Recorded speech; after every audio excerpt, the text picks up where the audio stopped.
listening to Power Producers Shop Talk, where we are refining and redefining the sales game by equipping you with the tools you need to differentiate yourself in the marketplace. Well, it's like when we audit the mod with Logic and give them the action items that they're going to use to lower their total cost of risk. Tactical skills that will help you provide deliverable value to your clients and prospects. Technology is not an expense, it's an investment. Look at what Think HR has done for our clients and even our team. It's an amazing product, and I'm so thankful we have that. And action items that you can provide to take your prospects and clients to the next level. Things are changing for us in 2021. Not all big business anymore. Now that we have CoverWallet on our team, it's amazing that we're going to be able to write small business profitably. This is Power Producer Shop Talk. Production redefined. Are you ready to feel the power? Hey everybody, welcome to Power Producers Shop Talk. Today we are wrapping up the Gurley Sessions with Mr. Josh Gurley, and I wanted him to save the topic that he's probably most known for in commercial insurance circles for last. And at the very end of this episode, we are going to have a big announcement that Mr. Gurley can make.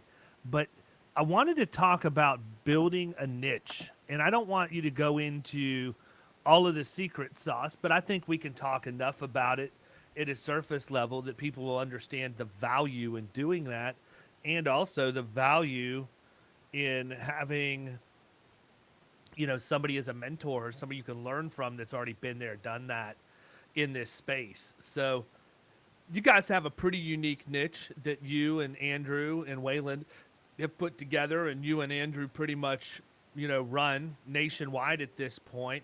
Why don't you talk a little bit about what led you to start thinking this was a good route for you to go? Like, I think that a lot of times people, you know, understand, hey, the riches are in the niches, and, you know, all of the fun little quips that we can make about it. But at the end of the day, I think that they don't really know like where to start. Like, in can't start till you've identified what you actually want to build a niche in. So talk a little bit about what that process was like for you guys.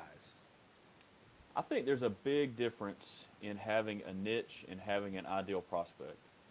Agreed. Because I think a lot of people, when they say they have a niche, what they really mean is they have an ideal prospect. So, for example, if you say, I have a niche in contractors that have more than 15 trucks and, you know, more than $1 million in payroll or whatever, well, that's really a that's an ideal prospect. Yeah. That's what I would tell you, because that's what I mean. I don't think I have a niche per se. I have my ideal prospects defined. I mean, we've got, don't get me wrong, we've got some niche things that we do, like Florida wedding insurance and some of the other things that we do have, you know, market share in, and we do have relative expertise in. But for all practical purposes, if I were to sit and lay what we do in our agency over what you're doing, you know, with your stuff, apples and Volvos, man, it's not even close. You've got it way more dialed in than we do. Well, and then there are other people out there that have what I call program business. So you got ideal prospects, you have niches, and you have program business. And usually program business is where somebody has the pen. I had a client one time that was looking at buying a pedicab for his restaurant, and I couldn't figure out how to insure this thing, so I Googled pedicab insurance. And there's this guy up in the Northwest, and he insures like 80% of the pedicabs across America, and he's got the pen. And so that's kind of a program thing that this guy has set up. And there are other things like that. But for me, an actual niche is something that has enough prospects for you to go after, but it doesn't have too many. And I think that's a hugely important thing, because if you start getting into classes of business that everybody will write, then the marketplace becomes so crowded. Because if you were to say, hey, I want to write auto repair, I mean, I guess you could make that a niche, but it's so broad that it would be difficult to build a huge name for yourself in the industry. I talked to a guy yesterday. And it's difficult to compete with direct writers who also want to write that business. I mean, who you're going to be competing against in your chances of success in that niche are things that should be considered before you go down that road. Yeah, I talked to a guy yesterday that writes theaters, like actual opera houses and that type thing, and he said he has over 100 of them insured. And I I'll thought, never hang out with that guy, by the way. He sounds terrible. but I thought, well, I think he had like a daughter or something that got really big into theater. But my point is Whatever. Like, I thought Even worse. I thought from an insurance standpoint, that's actually a pretty cool idea. No, it is. It is a good niche. Don't get me wrong, but I'm still not hanging out with it. Yeah. So, but yeah, I mean, I think you should consider, hey, are there enough of these, but not too many? How many immediate opportunities are you going to have in your area? Because it's not like you're going to wake up one day and you say, all right, so I'm going to start this niche and I'm going to 50 states. Let's go. Let's go get a license in every state. You know, the way that we started was locally within a couple hours of our office, and then we moved to kind of the whole state, and then we went to the states that were around us, and then we started becoming part of trade shows and associations and different things like that, and then everything really just expanded from there. And so another thing that I would suggest is limited class codes, and not having a ton of different class codes on the policy, because the whole other thing about it is being remote, because a lot of these people I've never met before, I've never talked to, you know, actually in person. And so, you know, we try to do limited class codes. That way we're not having to deal with difficult, you know, work comp audits and difficult GL audits and different things like that. And then branding, I think, is a huge thing. We've branded ourselves specifically to a couple of different things that we're involved in. And that makes a big difference. And we actually registered those things with the insurance department. And so when I call people, I don't say that I'm with HM Advisors. You know, I'll say that I'm with XYZ Insurance. And that way, they're like, oh, yeah, I've heard of you before. And it's Even like, if they haven't. Even if they haven't, I made that website like last week or whatever. Yeah. But the point is I think branding is so important. What else, David? What else do you want me to talk about? No, I'm interested, like, for you per se, how did you, like, again, I don't want you to get into your secret sauce, but what was it that triggered?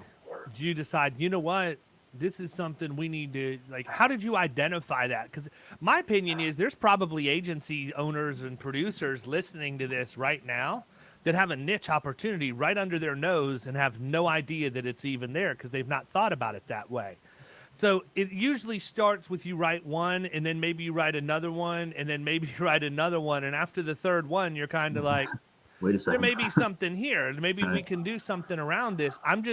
I'm interested in your perspective. What was it that led you to say, you know what, let's double, triple down on this, whatever you did? How did you identify it to begin with? Well, so the first account really came by accident. I mean, I had just started with the agency 7 years ago, and Andrew was getting me going in the business and going on some calls with me, and we went out and got totally rejected by this person, and then there was another company across the street, went and stopped in on them, got an opportunity, wrote that account, and then started writing a few more, and by the end of that first year, there was 4 or 5 in the class. And then we looked it up and said, hey, there's a trade show, and the trade show's in 2 months. So we said, you know what, let's just go to this trade show and see what we can see. And then we came back from the trade show, we made a website, we did some really interesting things, and then people just started pouring in.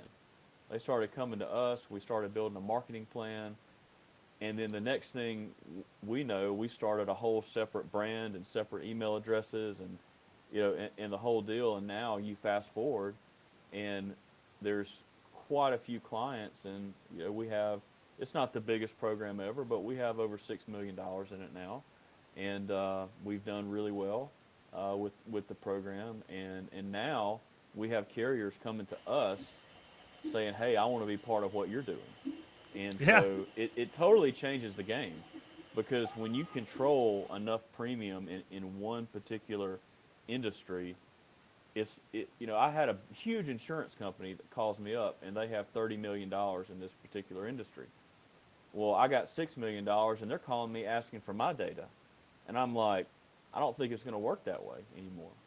When I had 2 or 3 accounts, yeah, I'd tell you everything I know. But now, today, look, I think I know as much or more than you do. And so it just really changes everything. And when you call somebody, there's no question that you can't answer. Like there's Well, when you turn it into submission too, it's viewed with a lot more credibility than if this is the first or second one you've ever written. Oh yeah, absolutely. Right. I mean, I can fill out these supplementals in 2 seconds, whereas if you had never written one of these accounts, it would take you 2 days. So obviously that's not going to happen overnight. What would you tell people who are, kind of just getting started in a particular niche? I would tell people that they have to be committed to the actual industry. They have to be. They got to be the Zach Brown of their niche, Yeah. man. Yeah. We just talked about it on the last episode. Go to work every day. I mean, it's like you really do have to be the mayor of your town. I mean, one of the things that I'm most proud of is within the first 2 years, I mean, our agency was voted affiliate member of the year for one of the associations that we're a part of. And it wasn't because I came at them and tried to create an insurance program off day one. It wasn't anything like that. It was because I was putting out free content every single week to these people. I was putting articles in the magazine every single month, and people were responding and saying, "Hey, thanks for all this information that you're putting out." And I've gotten more business off of just giving away free information to people than you could ever believe. And then, with us working with David Lefevre, I mean, we're giving away our free information in a better way than we ever have in the past. And it's easier for people to get, and it's consistent. It builds that trust and that credibility for you. When it's giving you metrics. Now you have measurements, right? You maybe have given free information out in past years, but what was the strategic thought process around that, and what measurements were you using to advance that marketing message or push it to the next level? I don't know. I don't think you guys were doing anything based off of what I saw. Maybe eyeballing it a little bit, looking at open rates or things like that. But I mean, now you've got some pretty heavy analytics that you can use. Well, the program that we were using before, and who owns that data. So, I mean, it wasn't that good of information that we had, but at least we had something. I had read They Ask You Answer, Marcus Sheridan's book, and knew that putting out content was something that was going to be helpful. But again, we didn't have a way to measure it. We didn't have any way to know really who was interacting with us, and so putting that technology in place was so important. I mean, I'm going to a trade show here in about 30 days, and we've got a whole campaign set up for this trade show. And we have a whole new way that we're going to be entering people into the system and capturing their information. Because in the past, I would go to a trade show and I would come back with 35 business cards. And by the time I got to everybody, half of them had gone cold because they forgot who I was because it took me too long to get to them. And so now with the automation that we have in place and the things that we know to talk about with people, like I can go look and there's certain things that we put out that work every single time. Like every single time I put this out, I get X downloads, X views, X clicks. And so those analytics have been really important for us as we built this thing out. Yeah, I agree. I mean, I think especially with the trade show piece, if you're in a niche that has trade shows, it's kind of a cost of doing business to be at the trade show, right? So you might as well make the most out of it when you're there.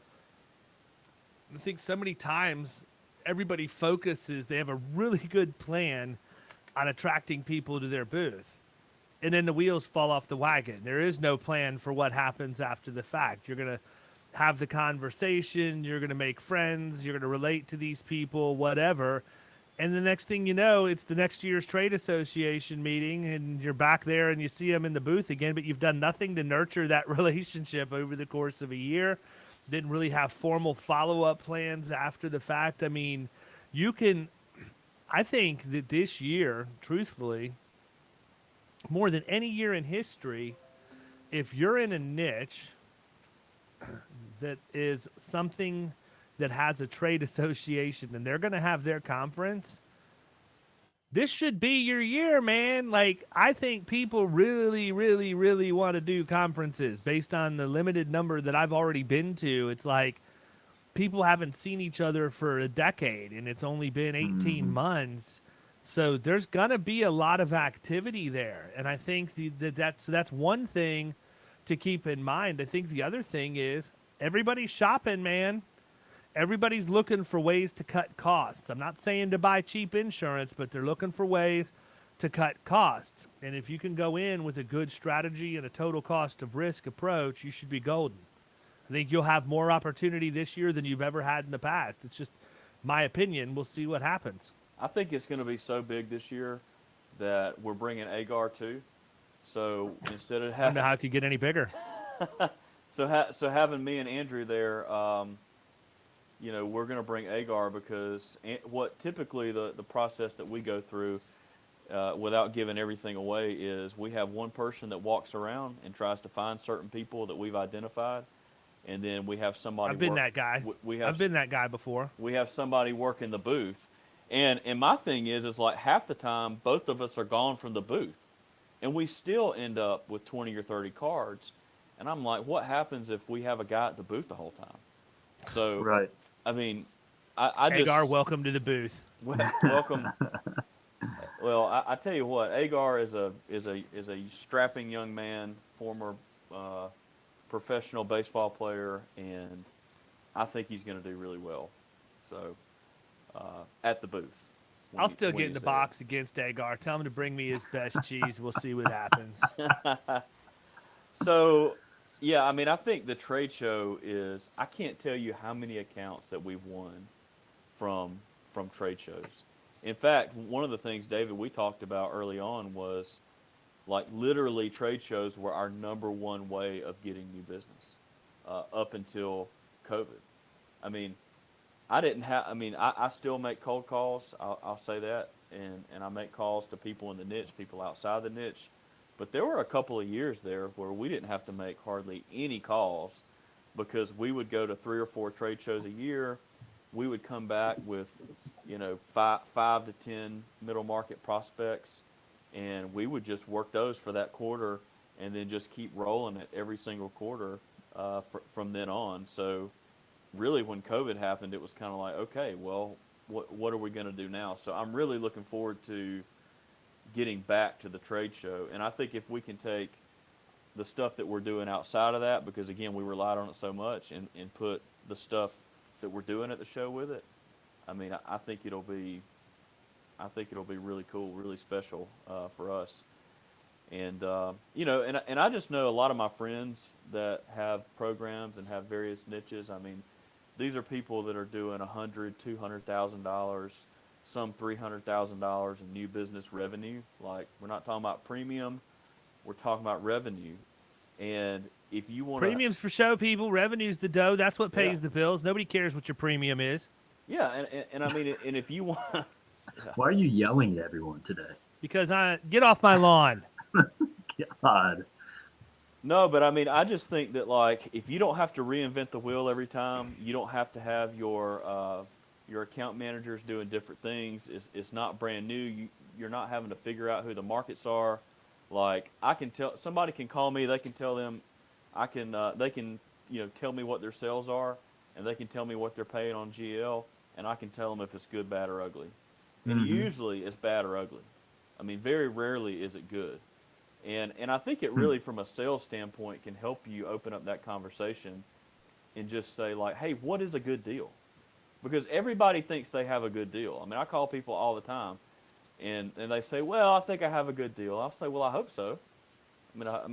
Or like, I really like my agent. He's a good friend of mine. Well, I mean, I hope you like him. I mean, you're paying him a lot of money. I hope you do. But how do you know? Like, how do you really know if you're getting a good deal or not? And they say, well, my agent says I am. I said, well, that makes a little bit of sense to me. I said, but what is he comparing to?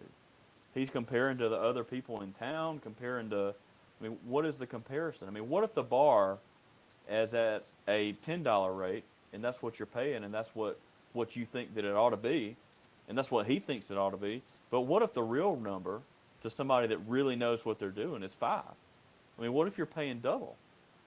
And they'll say, well, can you look at it and tell me if I'm paying double? And I'm like, well, that's the secret sauce. So, well, I think that it's important, though. I mean, that's something that I've always said, right? We can go in and we can benchmark our prospects and our clients. We can benchmark them to industry at large. We can benchmark them to their specific industry or their SIC code. We can do that nationally. We can do that by state. We can do that by the greater Tampa Bay area. But if you're a niche player, how powerful is it if you're able to go in and take that prospect and say, here's where you benchmark against the national average. Unfortunately, here's where you benchmark against our book and the people that are in our program. And that's where the real power comes from, in my opinion. Like, I want to be able to go to, even though to me, service contractors, as we talked about, is more of an ideal prospect than it is a niche. I still want to be able to go to that HVAC company or that plumbing company or whoever and show them, this is how you stack up against everybody, nationwide, statewide, and in the city. Here's how you benchmark compared to people before they engaged with us. And here's how you benchmark compared to the average client that's been with us 3 or more years in your category. And be able to show that. Like, I don't know how there's any argument at that point. Right. One of the coolest things, and Andrew actually did this, I'll give him a lot of credit for it. This was a few years back. He said, why don't we just send everybody the rates? Let's just send every person in the whole association the rates and see what happens. And he did. He sent an email to like 1,000 people that had what their rate ought to be. And I think we literally had so many calls from that one email of people saying, this is like half of what I pay. This is a third of what I pay. Is this even real? And we were like, yeah, it's real. And we converted so many companies from that particular email. And in fact, we ought to do it again. We ought to just send it to everybody again and see what happens this time. But it is true that, there are certain classes of business where I would have no idea what the rate should be. I would have no idea who the players are. I wouldn't know anything. But again, when you get in that one specific industry, you can talk about it just like you talk about, the Tampa Bay Rays or whatever you're interested in, you can talk about it. Yeah, you're the expert. And then here's my thing, man. I think that if you develop a niche and you started today, and this is what you're going to do, and you had a way to understand how to methodically do that from soup to nuts, beginning to end, step by step, and you have somebody that's a mentor to you that's already been there, done that, I think it's reasonably safe to say that within 5 years, you'll have $1 million revenue book of business. I think that's a safe assessment. Yeah. If you have the stuff you do outside the niche plus what you're adding and going deep in, I think you get to $1 million in 5 years with no problem. Yeah, I'm not saying it's going to come easy, and I'm not saying it's going to come free. Well, yeah, it'll happen. If you take what we've done in the niche, and that's not all that we do, right? That's probably 30% to 40% of what we do. But if you take what has been done in the niche and you take the business that's been written out of there, yeah, it's well over $1 million in 5 years, and so it's not rocket science. But I think the thing that what people don't understand is that this business is not a get rich quick business. It's not like you're gonna get into this thing and you're gonna make all this money in year one. It's not like you're gonna have some magical awakening moment of a course or a coach or whatever, and you're going to go from producing $20,000 in revenue a year to $1 million in revenue a year. Maybe that happens, but this is a little bit over a long period of time. But I think having that roadmap is something that's hugely important, and just having somebody there to say, hey, don't get frustrated. I have in my sales force right now, I have 3,400 contacts. 3,400 contacts, and I got about 100 clients in this space. So you think about that, and you think, like, I have so much farther that I can go. I've got more to go than I've already done. Mm-hmm. And I'm not giving up because I've called a lot of people and struck out. I mean, but at the end of the day, I know that when I get an opportunity, my close rate is going to be 95% or better. Well, listen, I want to wrap up because we're getting close on time, but I think this is probably pretty good segue to let everybody know that I had approached Josh before we ever started doing these Gurley sessions of Shop Talk, or had him on the most recent interview that we did with him back before we went down to Key West on the podcast. And I wanted him to put together the materials for a master class inside Killing Commercial, so that all the people that are inside Killing Commercial have the ability to learn from Josh and what he's done. That's just part of one of the benefits of being in that community. That being said, because of geographic restrictions that we have and how selective I am personally for who we have come into the program, there may be people out there that have the ability to build a niche but have no interest in coming into Killing Commercial, or because of their geographic situation, they're not able to do that. So I told Josh that I would make his masterclass available to anybody listening that wants to go through his learning modules, video with actionable work product, on what it takes to build a niche from the ground up. And people, I've seen the course, obviously. It's fantastic. If you've been kicking the tires, if you've been thinking, hey, I want to see what Killing Commercial is all about and what the quality of the stuff is in there from an educational standpoint, this is your chance to do it without having to write a big check. So, this, by the time this episode's live, it will be launched and ready to go, and we will have this set up to where you can go in and you will have a limited time. We'll probably leave it that way for 2 weeks.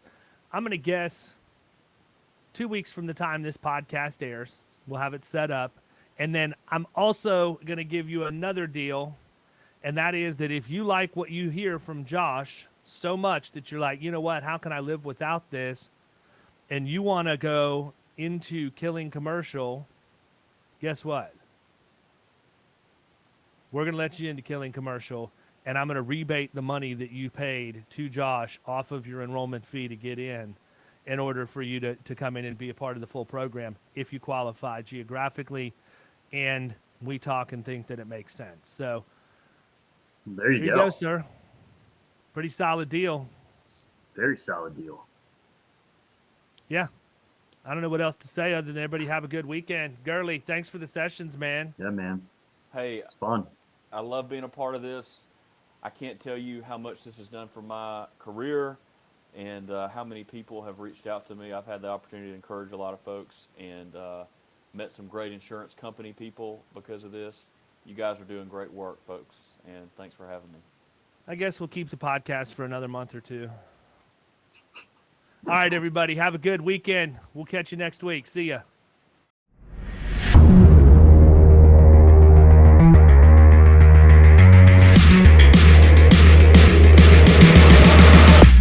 You've been listening to Power Producers Shop Talk. You can follow us at the Power Producers Podcast on Facebook and Instagram. And if you want to take your game to the next level, check out our commercial insurance training course at killingcommercial.com or visit Amazon to pick up a copy of our international best-selling book, The Extra 2 Minutes.